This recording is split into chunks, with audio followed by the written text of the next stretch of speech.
Welcome, Peter. How are you? Yeah, very good, thanks. Yeah.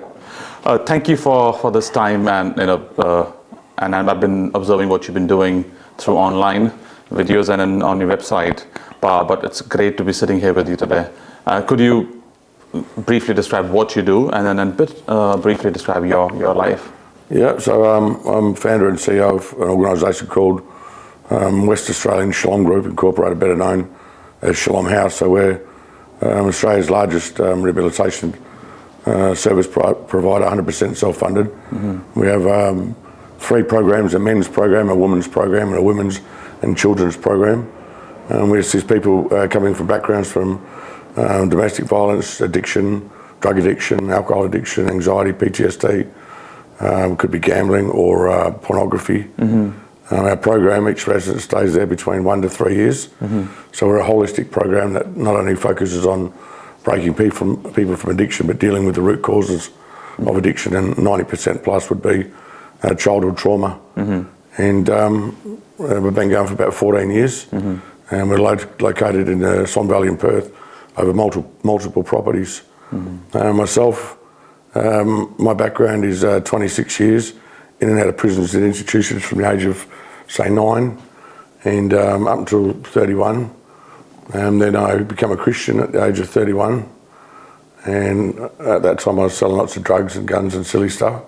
And I went back to prison, got out of prison in 2001, and I went and studied at Bible College from 2002 to 2005. And then I became a volunteer prison chaplain. Mm-hmm. At Acacia Prison from 2005 to 2010. And in 2010 I became a full-time volunteer, and I just float around the streets in Perth and just trying to help people change their life like I changed mine.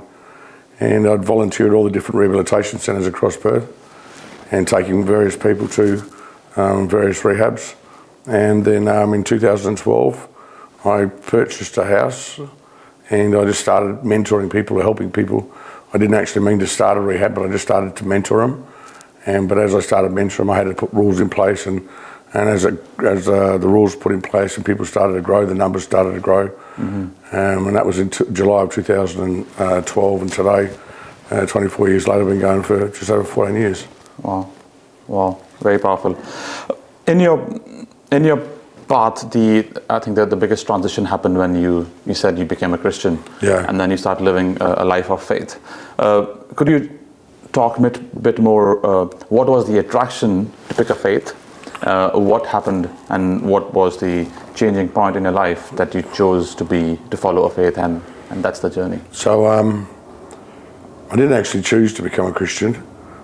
Growing up in institutions, I spent my whole childhood locked up from the age of 9 to 18. I used to go to all these Christian groups. Mm-hmm. They'd bring in games and watch videos and bring food in, and to tell you the truth, growing up as a kid, I only went to those Christian groups to get away from the mainstream part of the prison. Mm-hmm. And there was a different thing about these Christian people. They never wanted anything from me. But the people I grew up around always want something from you. Mm-hmm. But these were just good people, so I could just relax and be me. But having spent 26 years in prisons, institutions, my whole life I just wanted to be a normal person, to go to one school, have one group of friends, to go on family holidays with mum and dad, be able to get up in the morning, run up to bed and jump into bed with mum and dad for a cuddle. Never had any of that. My whole life I just wanted to be normal, and I couldn't understand why it is that I was like I was. And I hated myself, everything about me. And then I remember in 2001 I was selling 2.5 kilos of methamphetamines a day, lots of guns and drugs and other stuff. And I got raided by the police. I had the TRG, Tactical Response Group, come over the top with a helicopter over the roof, come through all the front and back, shotguns, bulletproof vests. I had my wife laying in the ground in the middle of the corridor with a shotgun to her head. I had 2 kids at that stage with my wife, 5 and 1. And for me it was just like, I could see my kids going to live the life that I lived. And I've never spent any time with my kids. I never took them to the park, never done anything normal with them. I was always out selling drugs or sleeping with prostitutes on my wife's back. And anyway, I had to go over the road, and my wife being a country girl, they play a lot of sports. I went over the road. She'd enrolled my 5-year-old in this grasshopper soccer thing. And And the great gear with the grasshopper soccer is an introduction to like soccer or football. And the deal is the dads had to stand there with their legs spread, and if the child kicks the ball through the dad's legs, then the dad falls on the ground and makes them all fluffy. You know what I mean? And I've never done that stuff. And so my heart's going 100 miles an hour, and I'm thinking if he kicks the ball through my legs, I'm out of here. So this one kid kicked it through his dad, he fell on the ground like a goose. And then another one, he fell on the ground like a goose. And then my son's turn, he kicked it through my legs. And I just turned my back on my son and I just cried. I couldn't do it, you know what I mean? And I just left him in the park, went over to the wife. But when I turned my back on my son, I just remember saying, I can't do it, man. And I said, God, if you're real, I need your help. I just got raided the day before, and then I got to try and do this stuff. And that was that one prayer. It was just stuff started happening. To speed it up over a course of 2 weeks, I had all these people coming across my path that I didn't know, telling me that God loved me. And I had 3 people in the space of 15 Ks, completely different strangers, different cars while I was hitching. I got in one car, he said, God loved me, I had a plan of purpose for life, and got out of his car, had a good sook. Next person the same, the next person the same. And to speed it up, I went home to the missus, grabbed my missus, grabbed my kids, I went and booked in a motel room. And because I had to get out of my environment because I couldn't understand what was happening. It was like someone was chasing me down and offering me everything I ever wanted to be normal. And I woke up 3 o'clock in the morning and I had a dream. And in my dream, God said clearly, he said, Peter, you're going to tell people how to change your life. And I had his presence hit me from the top of my head to the tip of my toes. And wake my wife up, I just had a dream from God. And he told me I had to go to church. I mean, I've never been to church in my life. I've broken into a few, but I've never been to one. And anyway, got in the car, got the missus and kids, drove around all day, all these different churches, everyone I put up. I felt not that one, not that one. And eventually 4:45 or whatever, I pulled into Morley and there's a church called New Life Church. And I heard this voice in my head, I want you going there. And the second I walked in the door, his presence hit me, bawling my eyes out, and he says, Peter, I want you to give up everything you own and follow me. And I was bawling my eyes out and I asked Jesus Christ to my heart. And I had to give away all my cars, all my stuff I bought with drug money. And I went out and booked myself into a caravan park with my missus and kids, gave all the hot stuff away. I swapped my dodgy lawyer for a legit lawyer and went back to jail. And the rest is history. Just been a Christian now 20 odd years. And wow. I've learned a lot, been through a lot. Wow. That's... You have summarized so much of history in just like this. Could you talk a bit more on the structure of Shalom House when people come to your door and then say, the way you sought for help? What's their process for seeking for help, and how do you take them through an experience or a journey? So over the last 14 years, especially over the first 7 years, I actually made the program up as it developed and developed various stages and learned a lot as I went through. And we have a 5-stage program. Most residents are there for 12 months to 3 years. But you can class addiction in 5 categories. You have an A, a B, a C, a D and E. And there's 3 types of E's. We only take in this type E. And for me, that's a really good chart to measure who I'm going to take in and who I'm not going to take in. But with addicts, when they hit the brick wall, and it ends in a big finale, they have 5 main choices. They have a hospital, a mental health hospital, prison, morgue or rehab. And so we only take people with these, and anyone else isn't actually an E, because they have mum and grandma and brother and sister and wife, and they'll never pick these 5, voluntary. And so most of the time, all the people we take in have wiped out their mum, wiped out their dad, wiped out their wife, and literally they've got no family support left. So they have them 5 choices. And these 5 choices, you can go to a prison, they'll take you. You can go to a morgue, they'll take you. Mental health hospital, they've got a long wait list, same as a hospital, or a rehab. And so if they fall in that category, I'll give them an interview. But when they come in on the interview, if they want to keep taking dexamphetamines and Xanax and Valium and Seroquel and all those other drugs, I won't take them in. Because they're an E2, they still want the kick and the chemical. They're not right. They're not ready for us. They're great for other people, but not for our organisation. And the E3s are what we build prisons for. And so that A, B, C, D, E, E2, E3 is how I measure whether they're ready or they're not ready, or whether they're suitable for us or suitable for another organisation. Wow. And in those, when they've hit there, but they're also hitting a brick wall in their life to take a decision, but they still want the chemicals. But how do you clearly know when you take them in? How do you just define that this person is ready to be on this journey, agree that he or she will not take anymore? Yeah, because the addiction isn't the problem. The methamphetamines, the heroin, that's not the problem. The problem is childhood trauma. The addiction or the chemical or the drugs is a blanket to cover over all the heart issues. And 95% plus of the people that we help, the pathway to addiction, something bad happened in their life, and then someone offered them a cone or a drink or something, and they felt the euphoria of the chemical cover that pain, and they think, well, it's okay, I feel better now. But the reality is they've just planted a seed. And the more you do that, the more you start learning to rely on the kick and the chemical or the drugs. And each drug, depending on what the drug is, brings a different euphoria and makes people feel different. You have the uppers, the downers, you have the in-betweens. And soon they get used to getting the kick and the chemical. But their body gets a tolerance level where they've got to go from 1 gram to 2, 2 to 4, or 1 pill to 2, and 2 to 6. And they can't see that the problem is childhood trauma. So you've got to take the blanket off, and you've got to deal with the root cause of the issue. And if you deal with the root cause of the issue, all the issues fade away. Yeah. And then how long does it take to uncover the blanket and then find the childhood trauma? And then you would need some form of psychs or psychologist or psychiatrist to be part of the team to understand that, or do you have normal counselors or people like you who you are talking to them? So each person is different. If a person believes a lie, that lie becomes their truth. So sometimes you've got to get someone to show you what it is you can't see. When you see it, then truth registers and the lie disappears.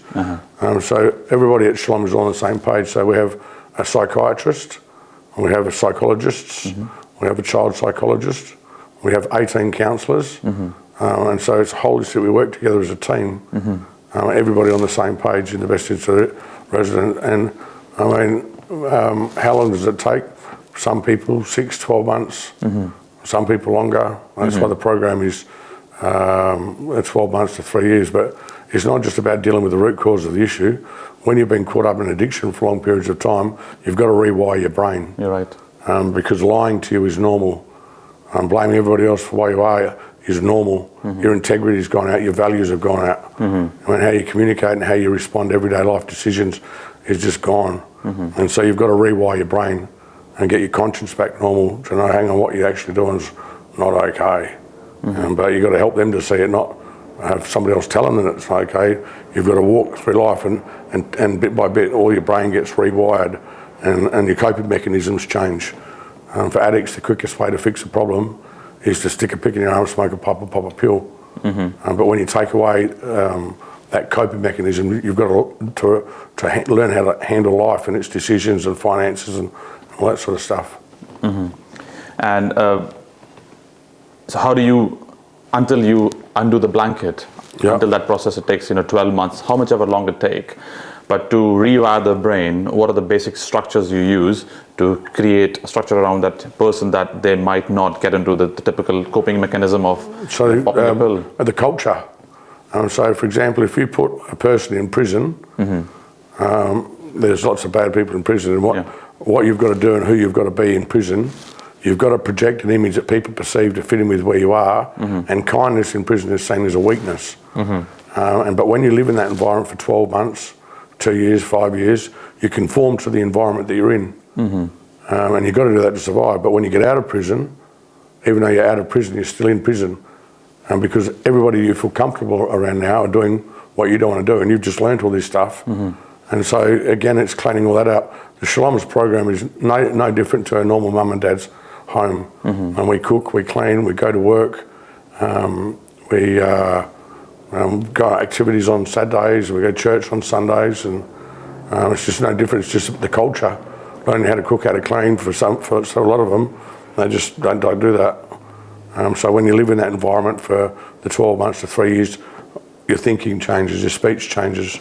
We don't tolerate swearing. We don't tolerate smoking. We don't tolerate a whole heap of stuff. And I mean, if you're going to live in my house, it's my house. These are the rules. And if you want to do that, then you need to move out or go somewhere else. but it's no different than a mum and dad atmosphere, and it's the culture of all these changed people within Shalom that help change people. And all of Shalom is run by addicts or residents within the program, or people who have actually gone through the program. There are these terms being used in the mental health space, one's called trauma-informed, people with lived experience. And how do you see these terms being relevant and replicated in your structure of rehab? So you're asking me the difference between lived experience and professional experience? Yeah. So the difference between lived experience and professional experience, I've got to interview 100 counsellors to get one counsellor. And when I do get that one counsellor, that one counsellor is just as messed up as my residents. And then when I do take them on, I've got to put them through counselling themselves to clean them up. Myself being part of the system for 26 years, parole officers, courts, Justice Department, Ward of the State, I've sat in front of hundreds of people like you that will ask me all these questions that have no experience, no knowledge, and I can tell them whatever they want to hear to get what I want. I can go into my parole appointment and say, I'm doing good, I've got a job, I'm making this, I'm doing that, and they think, oh, isn't that great? And then I go out to the car and I've got 6 ounces underneath my seat, 9 mil, and it's like, and they just have no clue. And same with addicts, they can tell any doctor what they want to hear to get what they want. But the beauty about lived experience, you're not pulling no wool over my eyes. Every rort you've pulled, I've pulled. Every lie you've told, I've told. Everything you've done, I've done. And all of Shalom is exactly the same. We just know. We know how to call it out for what it is. Most of the mental health work which happens, and whether it's young people or people with mental health issues, the people who are doing counselling, they do a training called trauma-informed. So they typically mention on their website, we have trauma-informed counsellors. Because reading about trauma and then living through is 2 different things. Yeah. And hence the quality of counselling done from a person who's just educated on it, rather than lived it, will be 2 different things. 100%. All these books, I don't read books. I can't actually stand reading books. It really does my head in. I went to 16 different schools, only made grade 6. And how I learn is by doing it or living, unfortunately. So I've lived it the hard way. But I was a mentor to my psych for 6 years. And only because of the stuff that I've lived through. Not only have I lived through it, I've worked through it. And I've cleaned my heart up and cleaned my mind up. And it's just knowledge I couldn't get from a book, for myself personally. 100% of what I've learnt is relevant to what I do. Even Shalom's program, I don't get the qualified, I get the unqualified and qualify them. Because if I get somebody else externally who has all this head knowledge isn't relevant to what it is that I've developed. And so unintentionally they undo what it is that I've done. And so I've got to get an unqualified and we qualify them. So 100% of what they learn within the organisation is 100% relevant to what they do. And it's like these parole people that I've sat in front of, and community service and counsellors and social workers. I've sat in front of thousands over the course of my life, and they'll sit there and they'll write a report on you, and what they write can determine the direction that your life will take. Yeah. The amount of power they hold with that pen. But they're just as messed up as what I am behind the scenes, and they've got a whole family going through this, and yet, they're writing this stuff about me. It's like, it's not good. To the qualified, I'm unqualified. To the educated, I'm uneducated. But it works for your people. Works for people, works for Shalom, 100% self-funded, 50 odd staff, 160 living residents. It works for Shalom, yeah. Could you give some broad numbers across the duration of Shalom? How many people have gone through the rehab program? Hundreds. So we've got 14 years of data, but we've never actually mined the data. As Shalom was growing, I started with no money. Yeah. And there's lots of stuff that you've got to put in place by law. But right there, when I first started, if I put it in place then, it wasn't relevant then, even though it's relevant. Yeah. So as it started to grow and the roles developed, but now everything's double signed, triple signed. We get audited 3 times a year. We have standard operating procedures for every department. It's like an instruction manual. Yeah. Everything's written specific 100% content for Shalom. We have about 70, 80 fellas. Lots of mums, 26 kids. We have another 30 odd kids waiting to come into the program, but the mums don't get the kids until they get the 6 month stage of the program. I think we've got about 45 women in the women's house, not counting the parents' house. You said 90 to 95% of the people has childhood trauma. 100%. So what do you think? Let me define childhood trauma though. Childhood trauma could be an English person moving from England, mum and dad moving from England to here, and the child's 13 and he's come to a foreign country. Feels like he doesn't fit. He's left all his group of friends behind. Or it could be lots from South Africa. They come over here, they leave all their friends behind. They've come from a background persecuted. That's childhood trauma. Childhood trauma could be mum and dad separating, all the kids going with mum, and the kid could have a strong bond with the dad, but the dad disappears off the scene, and all mum does is keep talking bad about dad, but those words, as she talks bad about dad, goes into his heart, and then she gets another man, and the child feels like the other man loves the new child more than loves him, and you're not my stepdad, so that's childhood trauma. Then he goes over to dad, dad's got another, well that's childhood trauma, because he wants mum and dad, and so he doesn't fit with mum, doesn't fit with dad. Well, that's childhood trauma. Sexual abuse, mums and dads and doctors and nurses, that's childhood trauma. And bullying at school, having words spoken over you're nothing, you're never going to make anything, all that is trauma. And people find healing in medication or drugs. And why do you think there are more occasions and more chances of people experiencing childhood trauma these days? And what has changed in the communities, the way we live, what we do, what we think? How has we come to a stage that there is more opportunities or more instances of childhood trauma these days? You just got to look at the way the world's gone, mate, in the last 10 years. It's truth. Everything that was acceptable 10 years back was not acceptable today, and everything that wasn't acceptable 10 years back is acceptable today. You know, and it's just like the whole thing's gone squishy. It's off the charts, actually. Yeah, it's pretty bad. Even the governments, the collusion, the corruption. With the Shalom, my whole life, everybody, all I ever heard growing up from all these people about reducing the recidivism rate, breaking down addiction, restoring children to their families, and everything that people were talking about back then wanting to achieve. Shalom's doing that, and I can't for the life of me understand why that no one's actually taking note of Shalom's program. There's no program like Shalom's anywhere in Australia, if not the globe. And we're doing what I always heard growing up that people were trying to achieve. And as Shalom got bigger, obviously we ended up having to go to court to try and get location. No one wants to rehab next to them. And that tied me up in the courts for 5 years. And so I ended up running for local council, got on as a councillor for the city of Swan, and studied 2/3 of Walga and just learned a bit about politics. So politicians have a lot to blame. I don't think it's really ugly when you get your head in there. You don't know what's in the building till you put your head in there. And when you put your head in there, now I understand it. And then you just get out as quick as you can. They also need a bit of a rehab. They need a lot of rehab, mate. So I think that's a good point you raised, that things have changed drastically in the last 10 years. Which was not acceptable is now acceptable. Yeah. And from a political point of view, and politicians on all sides, not just both sides, but 3, 4, 5 sides. Yeah. Politicians, because they look at short term, so if you are in federal parliament, you're looking for 3 years. So you want to come back into politics, you come back into your seat. So your focus is only on doing things to appease a group of people in your area. Yeah. And then you work on specific issues and then problems. You don't see longer term how it is effective, how it is impacting your communities at large. Yeah. And longer term, you just see only for 3 years. So that short-termism, looking for short-term versus having a greater good in mind for your people. So what do you see those things impacting?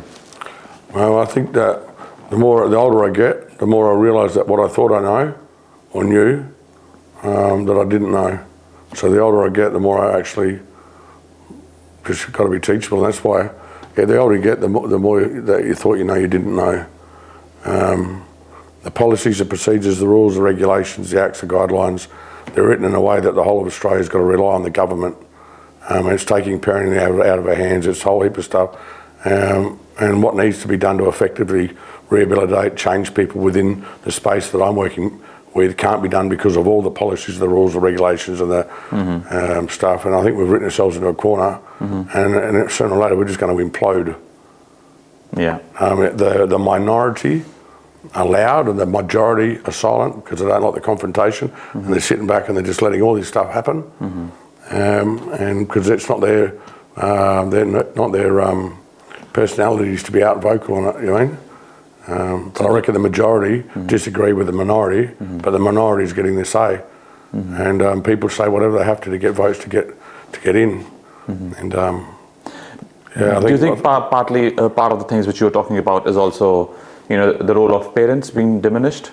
Yeah, the role of parents being diminished with time, and that state can define, or the government can have a bigger say in the child's life than the parents. Well, that's what it is now. The government has the say. I mean, they've written it out. Everything that is normal. I mean, you're taking away opportunities for parents to be parents. The second a child is born, that child's programmed. By the way, the mum is mum and dad is dad. By the way, interact behind closed doors and out in public. They're being programmed by the schools they go to. And they're also being programmed as they live life. They face circumstances they do and they don't to create. And they've got to make a choice.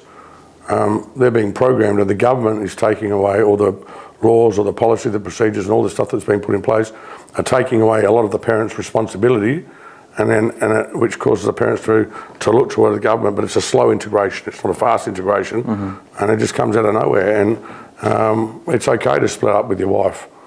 Oh, no, it's not. I mean, kids' stability long term, they need mum and dad. I've been with my wife for 36 years.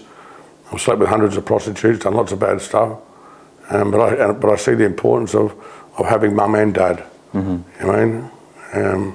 There's a difference now between love and lust.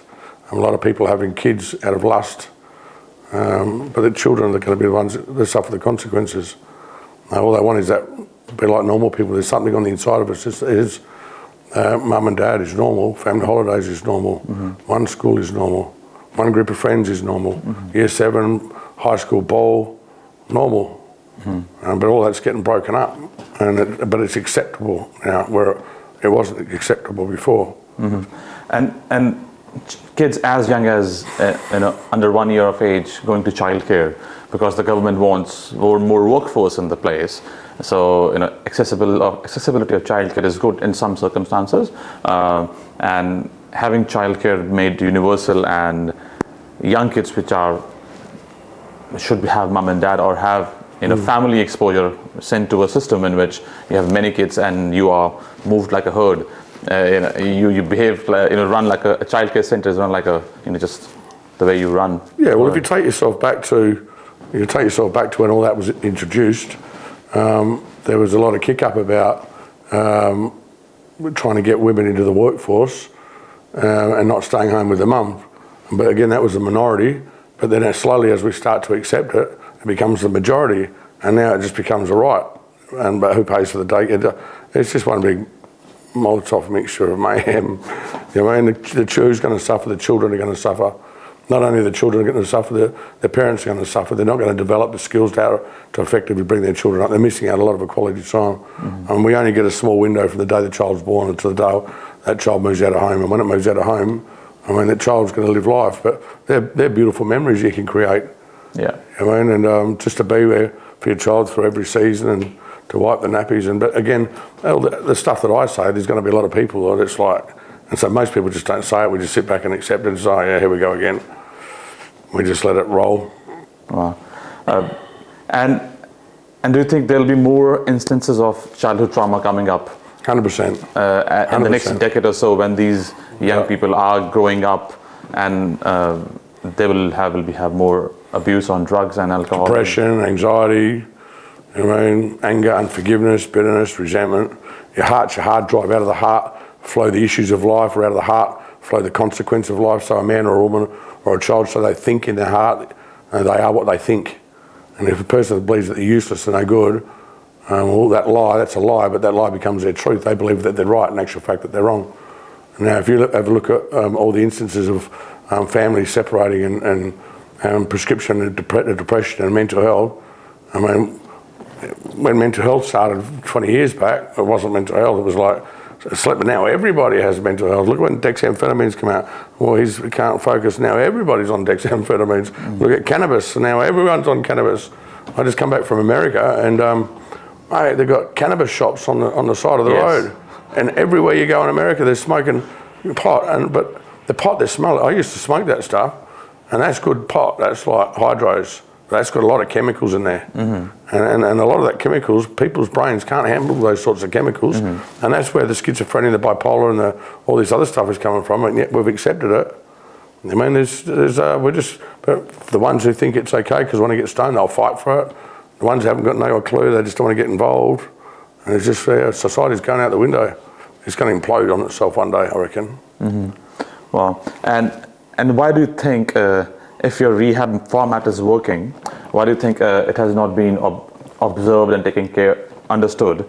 Because I think one could replicate your model in all states and territories, and because I think there would be need of similar rehab centers across all states. Well, I believe that's coming. I believe that all these trials and stuff that I've gone through the last 12 years, it's taken us from the unknown into the known. You picture it, I mean, I've got 160 people, and we don't cost anybody, not even a single cent.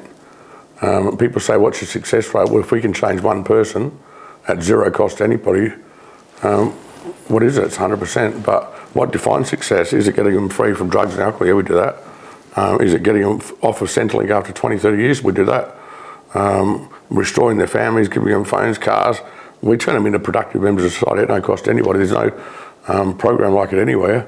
I mean, our problem that has been brought us into the limelight the last 14 years has just been zoning issues. 5 years caught up in the courts, the SAT, 3 times the SAT, the Supreme Court, back to the full SAT hearing. It's just no one wants a rehab next door to them. And so the root problem is just location. Everyone thinks because we run a drug and alcohol rehab that we're going to bring with it criminals and prisoners and drugs and guns and fights. And so nobody wants it next door to you.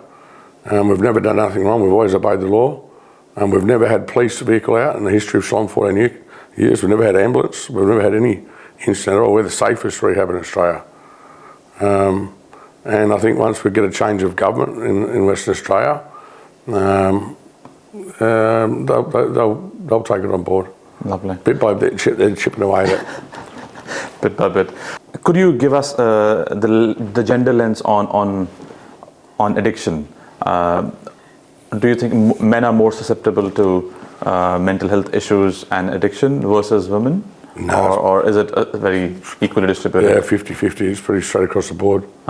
Yeah. And in terms of seeking help and seeking rehab, what's the percentage split there probably? 50-50. Yeah, it's even across the queue. Originally, I only started a rehab for men, and I didn't mean to start a rehab for women. I didn't mean to start a rehab for men, but when COVID came, most rehabs have a 3-month wait list.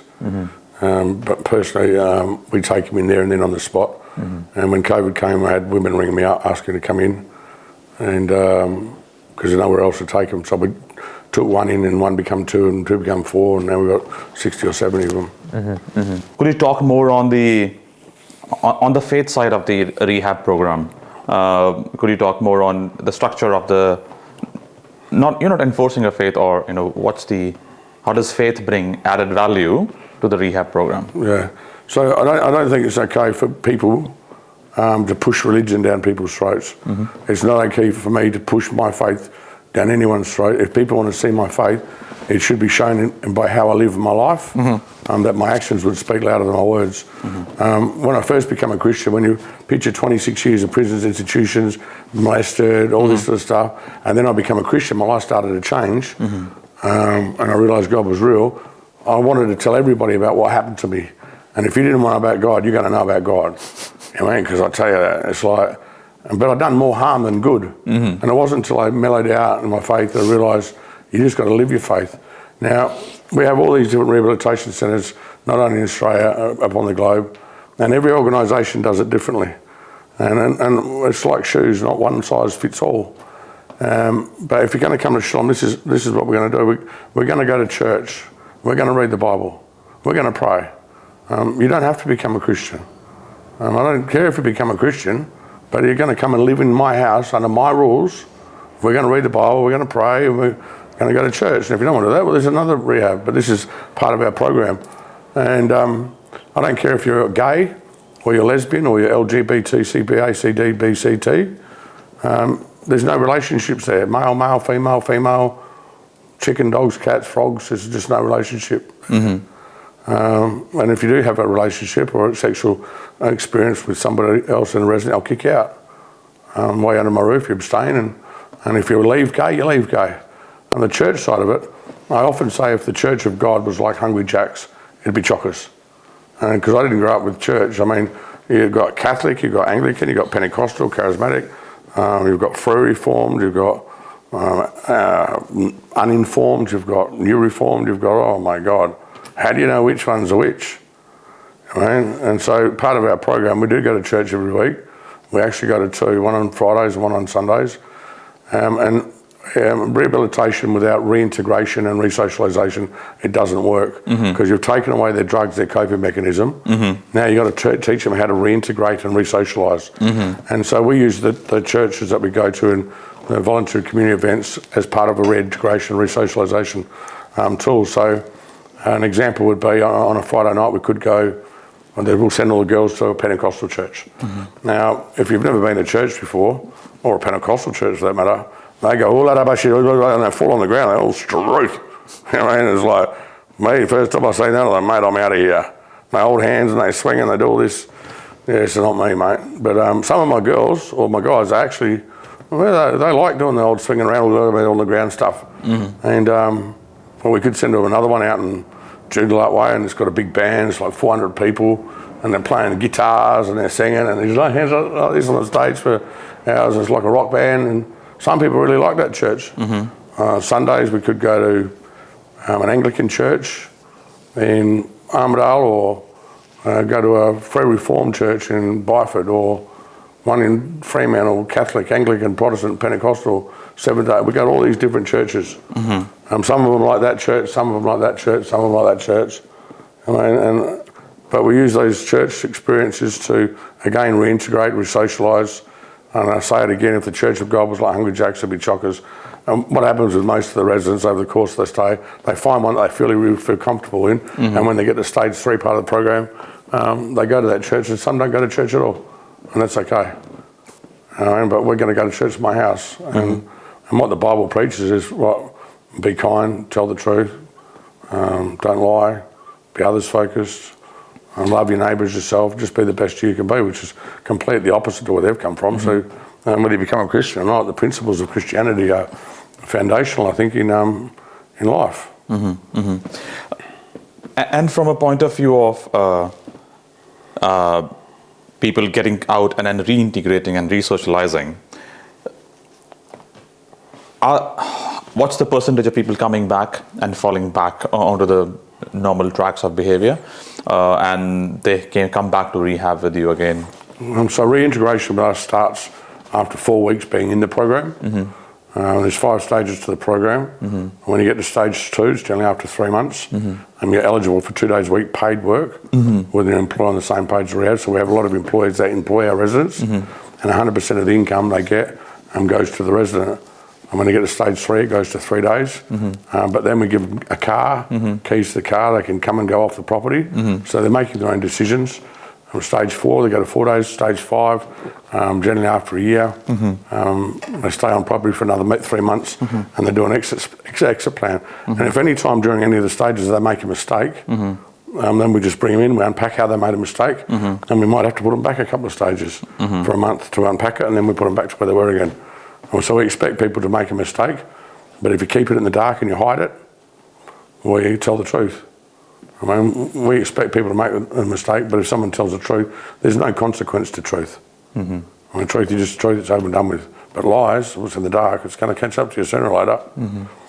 And also people who will leave your rehab program after 3 years of the program, and do you think are the chance of people going back to the old habits? What happens then? We've got extremely good success rate, and again, we haven't mined the data, but there's hundreds of people who've gone through Shalom, started businesses, apprenticeships, plumbing, gas, electrical, lawyers, mining company. There's hundreds of them. And they're all still sort of connecting to Shalom in some way, shape or form. It's pretty exciting to see. And when they leave, not only do they fix all their family structure, all the relationships with parents and wives and kids, but they all leave 100% debt-free. They all get given a car, they get a driver's licence, all the superannuation, taxation, child support, all that's been fixed right up until today. And they're working full-time with the employer on the same page as the rehab, and they're off Centrelink within 6 months, completely off Centrelink for the rest of their life. I mean, that's nothing like that anyway. But they're the ones that done it. The whole program is designed about addicts taking responsibility for their choices. When they stuck that pick in their arm, or they smoked the pipe, or they popped the pill, or they had the trips and done the drugs, they had a lot of fun doing what they're doing. But there's a consequence to making wrong choices. And so the program again is designed to help them face the consequence of their actions and do it differently. Once you face the consequence of your actions, it's like a big pile of dirt. Bit by bit, you move it away, and there's no dirt left. You know what I mean? Just don't put any more dirt down. Rehab is a solution, after the problem has already occurred.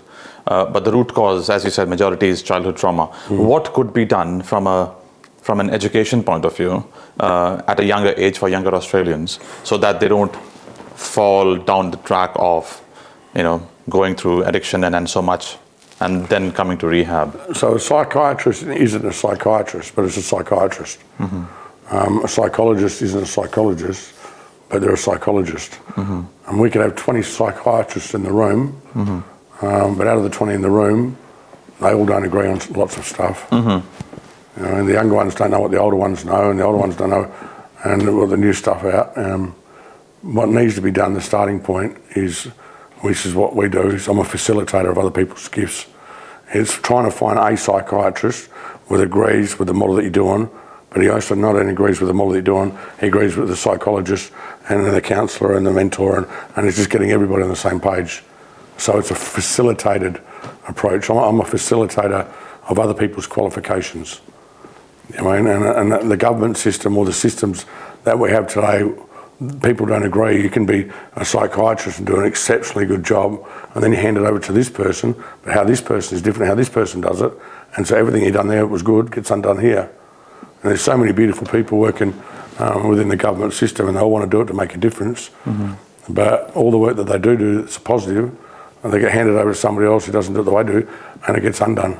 And so the starting point would be firstly for myself to get everyone on the same page.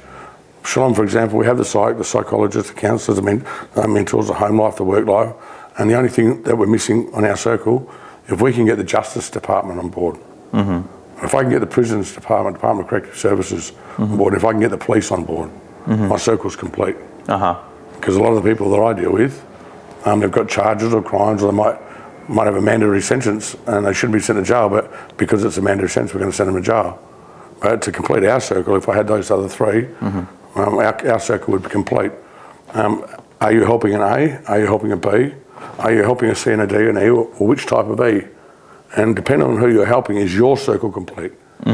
Because if you focus on A's and C's and D's, all the good you do here gets undone here.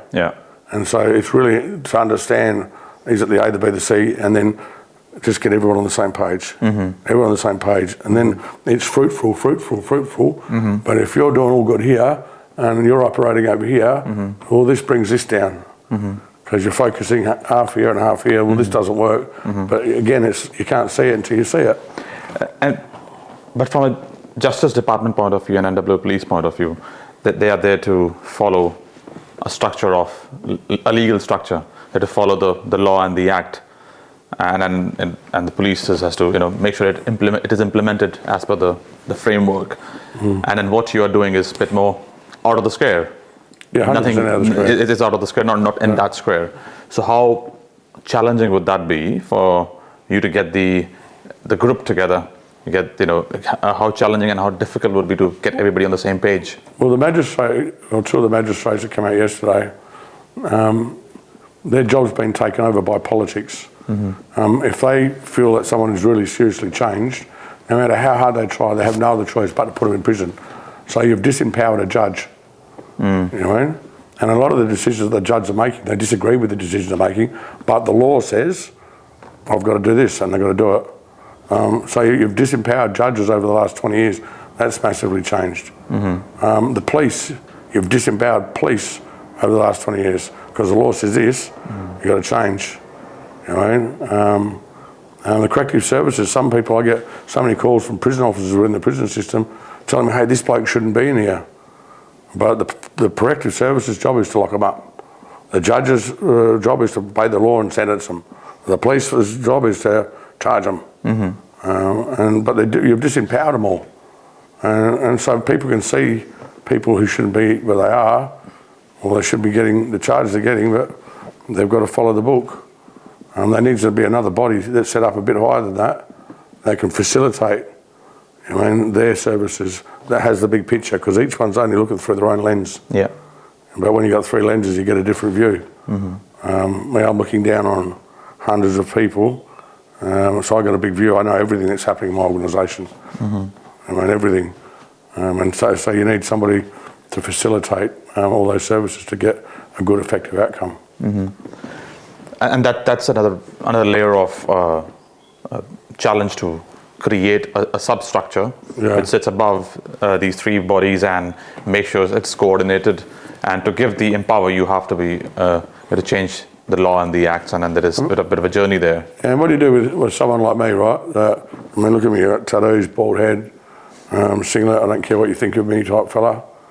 If you don't like it. I think of what you have done. Yeah, but people don't do that, right? Who are you? You're a criminal. You're a drug dealer. You're the weak and the null and despised. This is what they think of me. You're uneducated. What do you know? You're unqualified. What do you know? It's like, I'm not trying to be rude. I'm not trying to be disrespectful. I'm not trying to say you're doing it wrong. But I'm telling you, I feel like I've got the cure for cancer. Yeah. And you say, how am I going to get the judges and I don't know, I'm just going to keep doing what I'm doing. If what I'm doing isn't right, it'll be exposed and it'll fall apart. The higher you go, the harder you fall. But if I'm doing the right, watch this space. You watch, I reckon in 3-4 years, they're going to start saying, I'm going to have like 260 people, 360 people. And I'm not going to elevate policies and procedures above human life. I'm just going to keep doing what I'm doing with a clean conscience to the best of my ability. And it's like a light that just gets brighter and brighter and brighter, and while all what they're doing crumbles and falls, one day they'll pay attention, and then I reckon the magistrate will come in. Then I'll get the police commissioner, and then I'll get the politicians on board. And it's not to blow my trumpet. My family is the prisoner laying in a prison cell bawling his eyes out. My family is the addict that's laying in the gutter sticking a pick in his arm. My family is the weak and the null and despised people. They think they're useless, they're weak, they're no good, they want to be normal, but they just don't know how, and they've just accepted that they're always going to be that way when they've believed a lie. And you are essentially, what I get from what you've been saying is you're providing an environment in which people can feel normal. Yeah, 100%. You're providing an environment in which there is a mum and dad, there's a structure, there are rules, there are consequences. If they don't follow that rule, they will go out, they'll be chucked out, they'll be kept around. There's a clear defining line. There's no grey. There's mostly black and white. And then there's a structure. We pray together, we work together, do activities together. Yeah. But how many of the young kids, again, I'm coming out of young Australians who might not have that kind of a structure in the family, who they're living in, majority of marriages end up in divorces, and they are living in 2-parent households, but different discipline structures. A mother will discipline a child very differently versus a father. And depending on how much shared responsibility both the parents have, majority of fathers do not have that much shared responsibility in a 2-parent household. Hence the discipline works very differently. And that would produce younger Australians who might, more susceptible to anxiety and then depression and mental health issues. From a society point, from a community point of view, what can be thought of or can be done so that the end game is to feel normal? How could we achieve that? Well, I think it starts by an individual's choice, but like if you stuck a pen on a piece of paper and you started going like that, And the more you go like that, the harder it is to untie. And eventually it's like that. You know, and it just keeps going and going and going. And then how do you untie that? You know, that's where we've gone as a culture and as a state. And how do you untie that? Well, you've got to go back to the root, because we're just a vast array of people from all different cultures, multicultural society. Everyone believes they're right, and it's like, change starts with me. I focus on what I can change, not what I can't, and I try to live by example. Me, my wife, my kids, my family, and my inner circle, and I just focus on that. And if everyone can work their own circle out, I've been thinking of asking this question to you. What do you understand by the term free will? The free will, and how does this term apply to people who have made decisions in their life? And because it was a free will on both sides, before rehab, after rehab, and pre and post. Yeah. So there's a light and there's a dark. There's a good, there's a bad, there's a God, there's a devil. Some people call the light light, some people call the light God, some people call the light a higher power, and some people call the light, I think something's up there. So I believe from the day we're born to the day we die, we have either the light on one side and the dark on the other side. The light tells you to tell the truth, the dark tells you to tell a lie. The light says you shouldn't drink, the dark says, oh, it's okay. And so by teaching children how to learn to listen to the light or the dark, you can tell which one's speaking by the fruit. In other words, the changes it'll bring in your life. The voice that says, take the shopping trolley back, and there's another voice that says, leave it there. Which one do you do? Which one do you do? Take the shopping trolley back to the shopping. Yeah. So you put your bags in the car and you go out in the car and you put them there, and you hear this voice, take the shopping trolley back. And you hear this other voice, no, I don't put it there, they get paid for that. You know, and you have a choice, light or dark. Should you take it back? I should put it back where it belongs. There's so many kids nowadays, they don't, because mum and dad don't. They just flick it out in the car park and they think it's normal, and kids see that, and that becomes a standard norm. But there's a moral compass on the inside. People call it conviction. That's God's voice. That's God's voice. I know that to be God's voice. God is teaching us to take the shopping trolley back, to pick up the rubbish off the ground. You know, it's not about religion, it's about a relationship with the living God that loves us. And we all have a choice. And sadly, because of the way that society's fallen apart, kids aren't getting taught all this stuff. And like you said a second ago, you've got dad believing one thing, mum believing another, two different parenting models, and there's a tug of war between the kids. So the kid, unintentionally, not meaning to, grabs some of what mum says, grabs some of what dad says. All children take away the right for a parent to speak into the life away from, generally between the ages of 13 upwards. One day they'll say, Mum, can I go out and do this? And you say no, and they stick their chest out. Oh, I've never seen that before. And that's why they go from a child into a mini adult. And everything they've instilled in that child is in here, and that's their brain will lean on what's in here to make choices. Society is a big part of the problem, the way that we've just drifted. I think we had a lot less problems 20 years back.